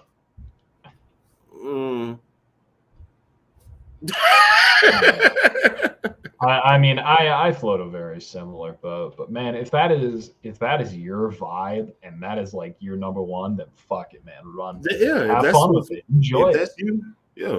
Jaws 10 version. That'd be horrible. That'd be terrible. Unless you like bowing a double bass, that'd probably be fun. Yeah, for 10 hours. Oh. I just want to die. No. Flying and slow, bluesy space rock. Okay. You just slow balance. Okay. Haha. It's to the rhythm like Delphonics. That's a good suggestion. I haven't listened to them in a minute. See, I started playing bass after listening to Brown Mark from Prince. That's not bad, man. That's not bad. Shit. Yeah. God, Prince has really got some really good shit. He's turned out some musicians that are like, damn right. Oh yeah. Sheila E. Ada Nielsen. What was that one guitarist's name? Wendy something. Mm-hmm. Wendy Melvoin or Melvoin. Wendy Melvoin. She's crazy on the guitar. And Prince himself was a crazy bass player too.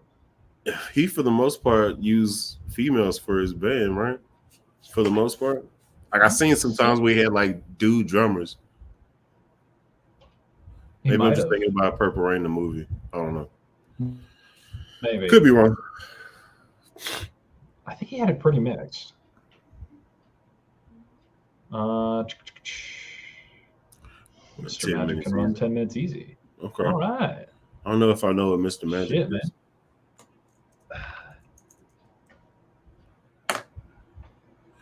Grover Washington. Oh. Okay. But Mr. Magic is 901. Kamasi. Then you can get some like Kamasi Washington tunes as well. God, I fucking love Rerun. Everybody has Rerun the is sniffles. so great. Yeah, and I have a fan that's blowing in my face. It's not helping, but I'd much rather have the sniffles than be sweating. It's 107 outside, and I'm not playing with that. So I'm I wouldn't either. supplementing my air conditioning. Yeah. The girlfriend is allergic to the world. So don't get beat up now. You know. Don't get beat up. Jurassic 5 is a cool bass line, yeah. I know. A lot of cool rap bass lines. What wasn't Tony Hawk's Pro Skater? Shit, man. I mean, it wasn't Tony Hawk Pro Skater. No, that I think about it. Yeah. Like, shoot, they actually had Bombs Over Baghdad in Tony Hawk Pro Skater 2. That's why I even know the words to it, because I was labbing that hard.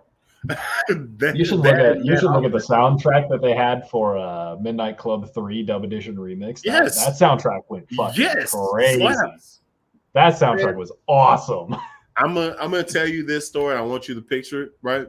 So I had a motorcycle, probably around, let's just say 2010, right? Let's just say that. It's probably earlier, but let's just say that. So I'm playing the game, Dub Edition, right? Is the one where it starts out with Manny Fresh, house real big, belly real big. Real big. Yeah, big. Right? Yeah, so dig it. They had the option. They had the option that you can use motorcycles in the game. Absolutely. Which is right up my alley. Don't get ahead of me. So what I ended up doing was I got blasted at my house.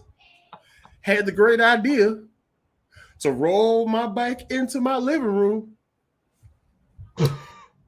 turned on a fan to my face, put my controller on my on my tank, and I'm over here leaning into the turns. Yeah. It was raining outside. I couldn't ride. I was like, man, I really want to go ride right now. I can't. Should probably not doing that. I'm drinking. So what's the next best thing I could do? Yeah.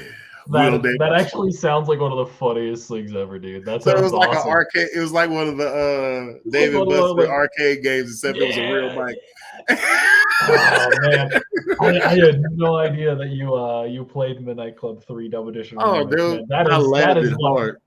Oh man, if I wanted any game to see a remaster, it is that motherfucker right there. It would be that. Man. That's good. That's a great time. Need for Speed, Most Wanted. Not Most Wanted. Underground. Yeah, I think the first Underground one was very iconic. Right. Also, got to throw out there Def Jam Vendetta, Fight for New York. Okay, that was my favorite game. Nice. Ever. Period. Nah, dude, I played Midnight Club 3 religiously as a kid. It was awesome. That was PlayStation 2 or was that 3? That was 2? PS2 and Xbox. I had it on the Xbox. I grew up on the Xbox. So. Yeah, I think I had mine on PS2. Yeah, I was usually playing that or like Halo 2. I was quite gamer as a kid, as the kids would say. I mean, I'm still a gamer now, but you know. I'm terrible. It's like I used to play Call of Duty, like all the time with like hard mode, hardcore with all the robots. It's just 18 people versus me. Yeah. Just running and gunning with a shotgun. Buy out. Scavenger mode. Let me get that. Dude, now listen, they got stuff where you can run on the walls now. I said, I don't want to do this. Yeah, man. I don't want to do what is this? Let's see. I like metal when it's still rock and roll. Savage is really good. It's good grooves. What happened to the bass in current music? I know things changed since like less bass original. I mean, so everybody has their period of time that they think is the most awesome moment for music, right? Mm-hmm. Everybody has that period of time. So the older I get, the more I understand why my uncles and aunts only listen to like 70s and 80s R&B stuff or soul music. Because like if you look at it, they grew up with this, right? So from like middle school to them being a young adult, this was the sweet spot right there between middle school and about 26. That's when they locked in what their favorite music is. Their great stuff. My time is probably 93 to probably 2010. The moment skinny jeans came back, I clocked out. The moment skinny jeans came back, that was it. Sign me up. That was about 2012, 2011, somewhere in there. I seen big people like me wearing skinny jeans and sagging with Converse. I'm like, you know better than that. You look like a balloon on a string. I don't like this. Sign me out. That was it, man. Yeah, nah. I mean, I'm good. I grew up with such a different era of music, and a lot of it, I was never really into the popular music of my time. I grew up around like Boston, first stage, second stage, Led Zeppelin, because of my dad. That and some Boingo, Boingo Baby, and then you get into Duran Duran, you're like. Well, here's the thing. You know, again, I'm assuming Adam Jett is probably older than we are. So he's probably, let's just say he's 45 and up. And would make sense. Sabbath, that means hair, which means he's probably in, like, I just make a whole bunch of assumptions. I don't know. Nope. Just look at the most recent comedy. He's 27. What? And I mainly listen to. Yeah, I mean, like, here's the thing, man. Is who like, raised you? Yeah, man. He's you're interesting. I want to know what your face looks like. I was like, I want to know. Like, this is interesting. Like, if you like metal when it was still rock and roll, then that means you just like rock and roll to me. So, is rock and roll still a thing? I think so. Is rock and roll still a thing? I think it's just. I think like all forms of music, it just evolved into something else. Like, I think rock and roll as it was in the 1960s is probably gone. It has reminiscent pieces of it that you see in bands that are heavily influenced. But I don't think it's like. Sorry to cut you off. All right. It's fine. I think it still exists. I think that you know, with all these like bits and pieces of classic rock and roll, we created new things from it and we created new sounds. And I think there's really something beautiful in that. Like, I think metal evolving to what it is right now, it's very more unison. Like, there's a lot more unison lines nowadays, but the bass is still there. The bass is still cranking. And if you find the right like bands to listen to, then the bass still has a voice. It's not lost. It's just the sound has changed. And it's okay to not like that. That could be your thing. But you also have to understand that music really is just an ever-evolving thing from people's creativity. I feel like that kind of proves the fact that like everything has a period. So like gangster rap was a whole thing. It was a thing, and then it wasn't a thing no more. And then something else took hold, and then you know. So and it'll never have that kind of impact again, because like people are like, man, like you ever get asked the question like, man, if the Beatles were around today, they'd still be popular. No, the fuck they wouldn't. like they would be good. They'd probably be like signed. But they would be as big as they were in 1960s because they had they hit that spot. Yeah, the demographic is still gonna be there. Most of them, well, maybe not. Some people die off, but the core audience still love them. So they could still be okay if they were a thing. Yeah, they could still. Yeah, but they're not going to reach the monumental like. They're not getting new gods amongst men. Yeah, they're not getting new people in there, I don't think. Yeah. So it's an interesting question, but like it's always good to look back, but don't be stuck looking back. You always have to move forward too. Because I love looking back on some of my favorite bass players, man. Like guys like you know, Geezer Butler's a great example. You got like Geddy Lee and shit like that. And you got these older guys, but you also have to look at the new blood too. So guys like Joe Dart really just paving the way again. because you could look back on Jackal all day long and be like, he was the greatest thing ever. And it's like, he was really, really fantastic for his time. And he did something that really greatly innovated the instrument that we love. Yeah. But his son is carrying on like his torch, and he's doing it really well. And you got guys like Joe Dart, you know, doing crazy stuff. It's, you know, you gotta look at both and appreciate both for what they are. I can dig that, man. Wise words. Yeah. Let's see. All right. Joe has. I'll hop off my soapbox. Next one. Joe, good night, buddy. Let's see. Since someone mentioned who got them in the bass, curious as your bass heroes for me. I think we already said this. Do you want to go first? I don't think I mentioned bass heroes. I think I just mentioned like old blood versus new blood. But if you want to get into bass heroes, go for it. I mean, you kind of started it with Boots. Yeah. So directly, Fred Hammond. Let's go to Andre Goucher. This is just like gospel bass players that are real huge that I actually like listen to their stuff. Then on the secular side, you got Bootsy Collins, and then later on I found out it was Larry Graham on Sly and the Family Stone type of joint. Mm-hmm. And then Victor Wooten, and then I just kind of got sad. Like I just got sad after him. Like I said for a while, and I just kind of stagnated. I was like, well, you know, what the hell am I doing here? I'm just gonna be a regular dude playing this 4-string bass in church, and I'm just gonna be all right. Well, that's fine. So yeah, that's me. Go ahead.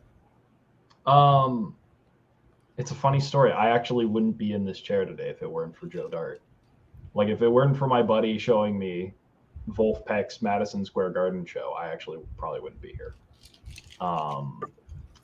Because I started doing the left-handed bass thing as a joke, and then my buddy was like, if you want to see some like real crazy bass playing, go look up Joe Dart. And I was like, who the hell is that? And that's when it really hit me. That was like the fish hook that pulled me in. And then I started getting really into like prog rock. So guys like Chris Squire are big on my list, and Chris Squire and Geddy Lee big on my list. And then when I was thinking of like what I wanted to do with it and how, you know, at this point I changed my major. I was like, what do I want to do path-wise? And I started really getting into the studio guys.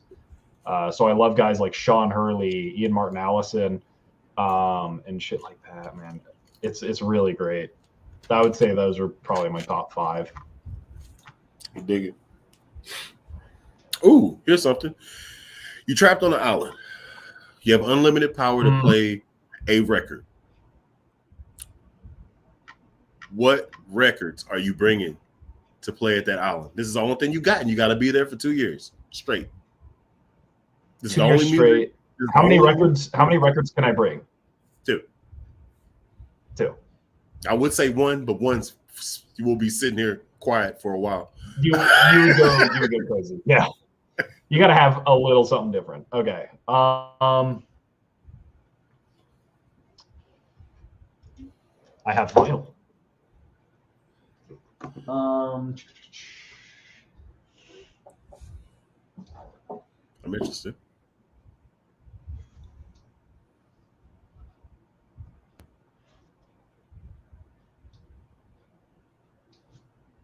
I wonder what she's playing. It's a really nice gaming chair. Sweet. Right. While he grabs that. How y'all doing? Appreciate y'all dropping in and all that good stuff. I think Floof's actually going to pick up the records. Ask him the question.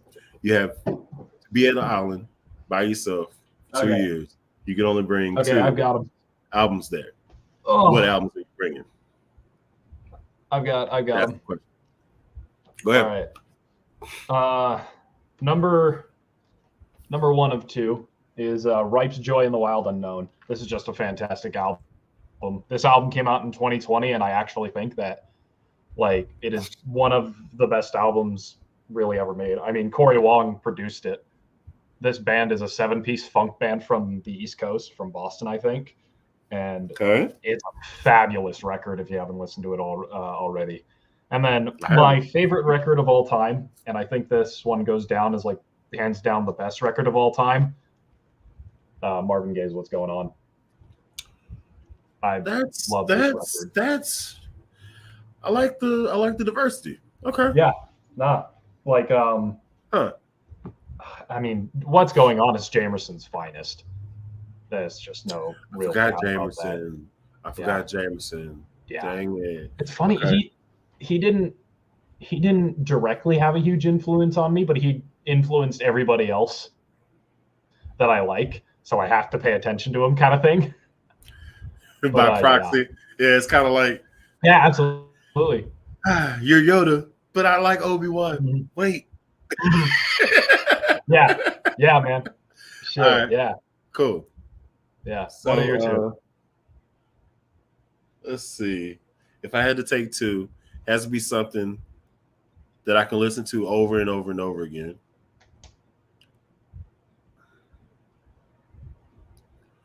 So I should have been thinking about this while you walked away. I was just running my mouth. Mm-hmm.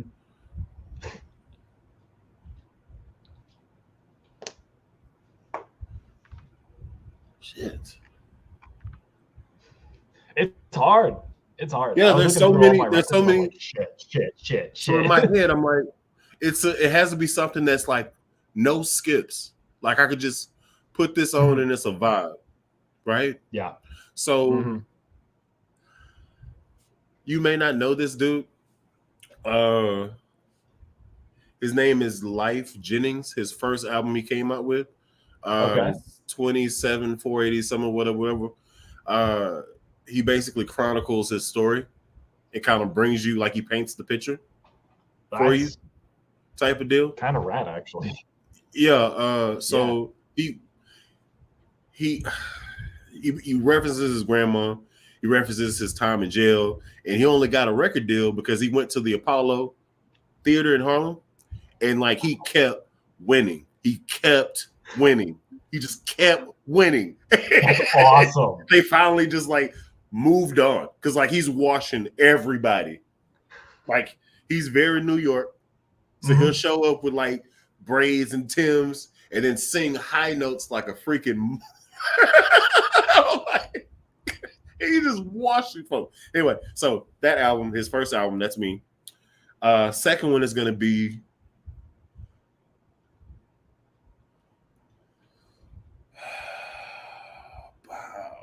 what's the telephone bill or Bootzilla?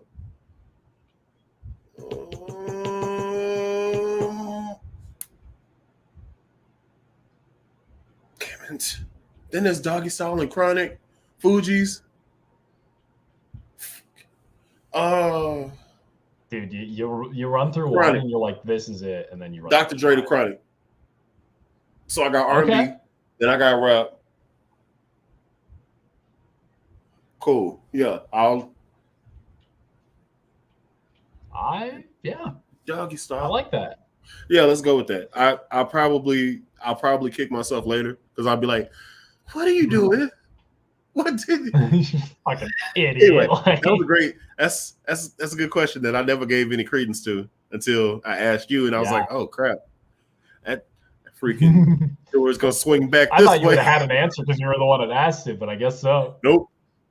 I'm just a dog chasing the car. I don't know what I'd actually do if I caught it. Yeah. Mm-hmm. Let's see. All right. Are we? How far behind are we? Oh man, we way the hell back there. Actually, gonna be wrapping up. Yeah, we're gonna be wrapping up here in a few minutes. So let's just catch up then. Yeah, I practiced nothing but a G thing again. Good shit. Yeah, man. La la la. I want to tell you the reason inspire me: Larry Graham, Lewis Johnson. I was going to have to learn bass. Okay. There's still straight rock happening. Rival Sons. Okay. Yeah, absolutely. I'm just putting it on there so I can see it later on in the stream and actually go check the stuff out. What was the first album that you said? It was Ripe? Ripe, Joy in the Wild, Unknown. Joy in the Wild? Unknown. All right. Wild Unknown. This album, this is, I will stand on it. Within the past 5 years, this is probably one of the best albums to come out. All right. Like this album's literally a no skip record. It's sick. Ooh, I should have said Bob Marley Legend. Oh, Yeah, dude, it's You been said like reggae, under I was 5 like, minutes and oh. you're already kicking yourself in the Ah. Oh boy. Oh boy. Oh, because that's a vibe, man. I could just do nothing to Bob. Anyway, love playing reggae because bass is always been stood tall in the genre. Yes. Let's see, Bully, were you talking about how you started on bass? What was your practice regimen look like? About 30 to 45 minutes every other day, considering I was in church pretty much every other day. So that was what my practice regimen looked like. And when you talk about how I started, my mom was a keyboardist and I was playing drums, and then met a fella who gifted me my first bass, which is right here. And my mom went and bought a guitar amp, a PV Backstage Plus, little 112, very solid. I think I blew it up. And it was just me and that little amp, and we was doing work in my room. It was just, I had a Linux sound system, and I would just play the stuff on the radio whenever I got bored. So that's how I started. Let's see, Stanley Clark for me. Nice choice. Yes, sir. Great choice. Ida Nielsen, very good choice as well. Definitely. We stand on the shoulders of army giants. Okay. Yes.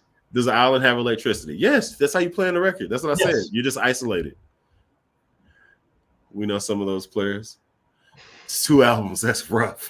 Yeah, it is, man. Who's the bassist from the group in Living Color? I do not know offhand. John Entwistle. Oh, John Entwistle, man. All right. Bit of a sneak peek of a video I want to do down the road, but like John Entwistle, you'll see him on the back of like every Rotosound package because he helped develop them. This is from 1989. So I plan to like grab these and then take these well-used ones that I have on the jazz bass and take some brand new ones and put them side by side by side. Okay. I'm gonna rip apart a little piece of history, mostly because they're not that expensive for content. But here's the thing: just keep it as a relic. It's an artifact at this point. Yeah, I don't know. I'm just saying. I'm thinking it would be funny though. I get it. People however, would yell at me on the internet, which is always However, these people, it's kind of like have some value someday though too. Yeah, let's not do that. There's other options. Mm-hmm. You could do a string shootout using Ernie Ball strings. No. I agree. First of all, fuck you. Sheree Reed, Marcus Miller, Wood. I keep on teasing it. I believe you alone. Yeah. This is the second shot. Keep bullying me. I deserve it, to be honest. Gospel album, Be Encouraged. Just crazy bass. Be Encouraged. Okay. All right. Should I finally give context on the Ernie Ball shade? Yeah, go ahead. If you want to tell them what you did, what you said. So I last week I said they were not great, but they weren't that bad. And then I put Ernie Ball strings on a short scale like Ibanez Geo Micro that desperately needed strings while I was at work the other day. And then it was a borderline unplayable instrument. And I was like, well, shit, now I got to start apologizing to everybody. I apologize to Lobster and you, and I'm like, shit, guys, I was so wrong. I'm so sorry, dude. Hey, you know it's funny? I will take my L. You made that statement, and me and Lobster both looked at you. Yeah. No, they were fresh out of the box. I played them for like 5 minutes. I'm like, this shit is ass, and I put it on the wall. Here's the thing. I didn't know that they were bad because that's all they had at the music store. Mm-hmm. That's all they had. Then you try something else and you're like, oh shit. Well, here's the thing. I played those strings exclusively for like 8-9 years. Mm-hmm. Didn't know that other strings existed. Didn't know it. Oh my God. But then again, I wasn't technically trained by bass people, and I wasn't in bass shops. I would show up after I break a G string and I need to buy some more strings. What you got? That green one. Let me get the green one right there. Oh, you don't have the green. Let me get the orange flavor. Yeah. Didn't know nothing about string gauge sizes, what it does sonically. Didn't know nothing about that. No. I need a G string so I could play at this church because I can't get down with just 3 strings. Yeah. You need 4. Yeah, at least minimum. You know, minimum, not the maximum, but the minimum. Okay, so and then my friend just like gifted me some blue beams, not blue beams, high beams. Some DR strings, DR high beams. No, wait, they were pure blue. It was DR. Oh, DR pure blues. Yeah, that was the first, and I was like, well, no. what is this? Are they blue strings? I hope they're blue strings. They weren't. I was like, well, that's a letdown. Then I played them. I was like, this ain't a letdown. My hands don't smell like metal. I normally have to wash my hands really hard after I get through playing, but it's nice. And then they stayed crispy for at least 2 months, 3 months. Keep in mind, playing 5 times a week. So 2 months was a long time for me. Yeah. Oh, definitely. And then that's a P bass. So if the strings go dead, I'm really not tripping. The only thing I change them for is if I'm slapping and I pop one. And you just break one off because you're going so hard. Yeah. I didn't know how to slap correctly either. First Boosie album slaps too, though. What did I say? Oh, I did talk about that. So Proper cut me some slack, bro. He was in the conversation. He was. I just, with a raspy voice, they talking about my first pick. Gotcha. First album will be DJ Quick Rhythm, All Ism. The second will be Steely Dan Asia. That's a good one. Okay. That's interesting. Yeah. Knowing you, so that makes a lot of sense. So I could dig it. Yeah. No, E40. What are we talking about here? What are we talking about? Oh, shit. Being put down heavy weather and that. Oh, fuck. No, I at least have one Killing Joe record. Doesn't say in situations. Okay. Heavy weather. Okay. Heavy weather is sick. Jazz a heart. Okay. Because lead by. Okay. Passes from trombone to drums for everyone's on the bass because my preaching for low end playing trombone. More portable than drums. Very true. Very, very true. Yeah. What's bass is what makes you tap your feet more than the beat itself. Yeah. And the problem is I play percussively on accident because I used to play drums. Like my normal playing style, I'm doing a whole bunch of slaps and that's not even this. That's just me messing with the strings, doing stuff. Just taking your hands to it, man. Yeah. And I'm not trying to do it. Yo, what's going on, Beast Boy? Appreciate you dropping in. Skillings was the original bassist for Living Color. And Dane with the history. Okay. Dang. That question was asked. Who's the bass player for Living Color? Yeah. Question answered. There you go. Ernie bought for guitars, not for bass. I don't know why, but it is. I can tell you where in the formula I fucked up. But thanks for the hangout, guys. Fun as always. Absolutely. Appreciate you dropping in. Yeah, absolutely, brother. Let's see. So we got 34 people in here. We got 34 people in here still watching this. Most on Bullet Kid, one on Twitch. What's going on to the people on Twitch? Hell yeah. And if you can, for y'all drop out, can y'all hit the like button for me? It really helps me on the algorithm. And I hate that I have to say that and be a YouTuber, but it's very true. So yeah, you got to play the game. Like my titles are like really clickbaity, and the reason for that is I got to play the game. Like it's really sad. I don't like it. Yeah, it sucks, but I gotta play it. But if I play the game right, maybe at one point I don't have to anymore. Who knows? Or maybe I do forever, and I'm stuck in this. It feels more likely. We'll see. I mean, live and learn. Thank you guys for chilling. For the chillest hangout tonight. Appreciate you dropping in. Thank you. I had to set up the chat to see where the likes and stuff were. We had 27 and we got 34 people watching. Please hit the like button. Thank you. Nah, GHS boomers are ass, bro. I gotta be real with you. I put those on a bass at work. I put those on a Sterling Stingray sub. No, they are not slept on. They are dog. You can have your opinion. Please keep it. Well, Sid Bass is he's the same dude that had the bass mod, so I don't know. I don't know if I trust. Yeah, no. I trust your judgment now. It's just a joke. It's a joke, Sid. It's a joke. Yeah, it's a joke. I appreciate you guys. Keep doing great things. Thank you. I like DR strings, SIT, and D'Addario. Okay. SIT is D'Addario's all for right. me. D'Addario rounds are good. I think D'Addario rounds are okay. I think D'Addario flats are the worst. Dean Markley, yeah. No, those strings are actually like those are the strings that came on my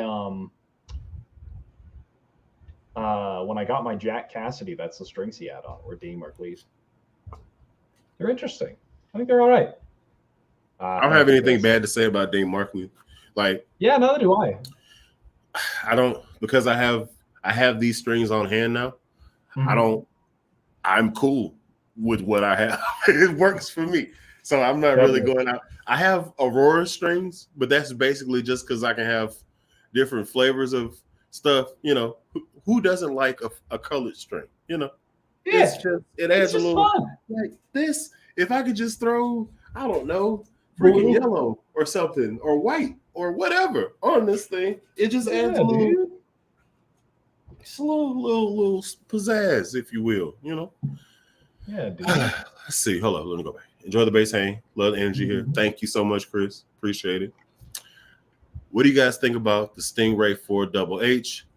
Dope. Price effective. Mm-hmm. There are other options. There are other options, but where the options fall short is the one I'm talking about is the Harley Benton double humbucker, and it's like 177. Yeah, but that like the neck humbucker is like right next to the fingerboard. Yeah, and it's like you can get in. I slept. That was it ticked me off. I slept. Yeah. That's a big no for you. Like it's not a big no. I still got the bass. I like the bass. It just I have a friend that I have a friend, my brother, who I'm just like, you know what? This is weird, and you would probably like it. Just get here, do this. I might bring it back. I might be like, hey, let me get that bass back. And also, let me get my tone hammer. You can take the L. Yeah. Man, I love my tone hammer. I actually was sitting down and like turning knobs, and I'm like, man, I love this thing. This thing sounds fantastic. What the hell just happened? Did your single light go out? Yeah. Holding.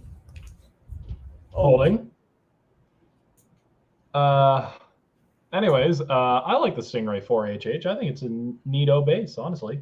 I think the single coil modes are like I wish they were like level matched, but I think they're awesome if you can like the positions. I still even think that's pretty usable. It's just you just got to have like a volume boost, or something like a clean boost. I feel like if you got a clean boost, you should get away with it fine.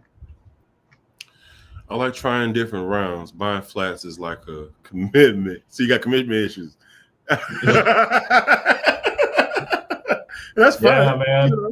You gotta know yourself. Fine. You gotta know yourself. Flats aren't exactly for me. So I get that. They're not for everybody. No, it's a vibe. Flats aren't exactly for me. So let's see. Also, I might actually try that because that actually didn't look. It just looked different. Hold on. Let me get back in there. Just watch playback. Let's give it a go. What we got? Oh. Okay. It's a little intimate. Hours.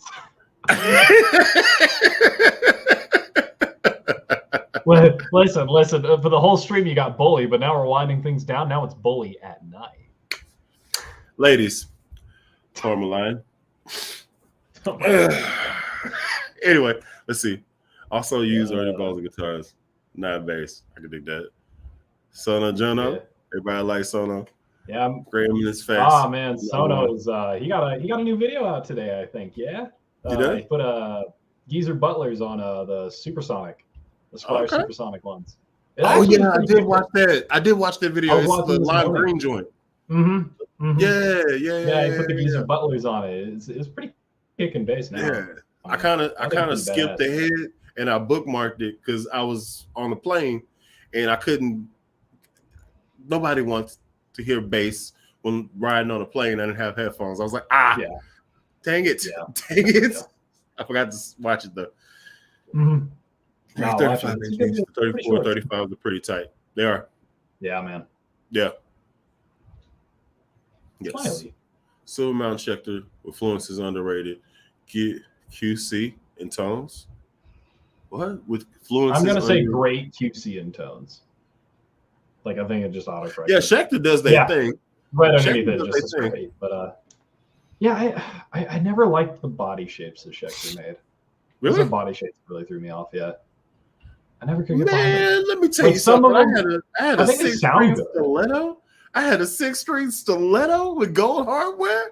Nah. Yeah. I mean, like it's not a look thing. It's how I sit with the bass and how I play it. That's what I mean by body shape. It's not like it's a bad body shape. It's just a bad body shape for me. Okay. I don't get it. Everybody has their thing. Totally co-sign. Check the bass is super tight. Yup. Nigeria. Oh, Niagara, Canada. I was like, Nigeria, Canada, what? What's going on, Chris? Thank you, Jesus. Okay.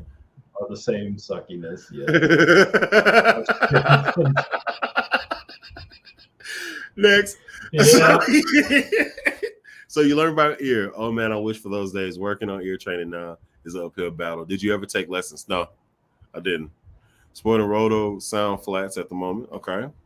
Let's see. Roto sound flats are like they're really stiff for me, but roto sound rounds are the sauce, man. That shit's good. So MJCs. I found this at the back of my closet, my last string set. And I haven't used it because I'm like, nah, man. Mm-hmm. Nah, I'm gonna hold on to it. I've heard great things about those strings, and it was Michael. Yeah, Mike was his name. Yeah, he passed, and it just kind of fell apart, man. Like I was very happy with just playing those strings. They were A1. But damn. Yeah. I wish I were still made. I would have tried some. Got some ghosts. What do you? I've never heard of those. What are your thoughts on the upcoming close 6-string bass? There's a 6-string.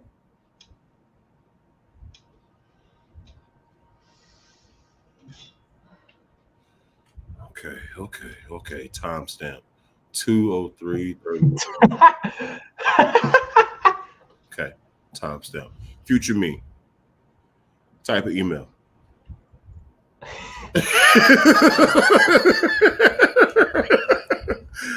Nah, man. Oh my gosh. Yeah. Dog, they pickups in a 6-string format. That does sound like gas, though. I'm not gonna lie. That does sound kind of like they were talking about doing replacements, like replacement necks and pick guards for like big name basses that are like popular, like out there for real. So like I was like, I want one for my Fender Player Plus. I'll put carbon fiber neck and pick guard on a Shamrock green bass. Oh, that sounds awesome, actually. You talk to me and talk to me nice. You hear me? Mm-hmm. Oh boy. Anyway, let's see. Tabasco low flats, very finger friendly. I heard. Okay, gold hardware. It was grown man. Grown man ass. Sounds, baby. Yeah. I was real close to Mike before he passed, and I got one can left and hate to play them long. Yeah, long live MHC. I found like 2 guitar packs, and I got that one. I think I might have a 4-string one somewhere over there, but for sure that 5-string set, I'm leaving that right there. I look at it every day. I'm not doing it. Yeah, man. But yeah. So we are fully caught up. This is great because I could just end it here. It's great. And then type my it's email. Like almost exactly 2 hours. Yeah. Well, I originally wanted and then to you can be start 1 hour. writing your email to close. Yeah. You know, 2 people, double the time. It's like that. I'd say that's a successful bass, Hank. Yeah, man. It's 75. We got 25 more. You down? Nah, I'm gonna make dinner with the girlfriend. Anyway. Yep. We'll see you next week. Same bat time, same bat channel. Oh yeah. No, we'll be here next week. We'll be here having a good time, keeping it real. Essentially being your live feed of a talk-based forum. And, it's basically what the hell this was. I mean, it's great though, man. Ernie Ball hit the lights like, yeah, keep talking shit. Listen, Ernie Ball basses are gas. All of them are the highest quality instruments I've ever made. I just never, like, I don't think I'll ever buy their strings again. Because I had Cobalts, and Cobalts were But, like, the regular ones, like, when I put those short scale ones, I was like, this is unplayable. This sucks. Well, before I have any other power surges, y'all take it easy. Till next time. Y'all have a good one, y'all. Peace.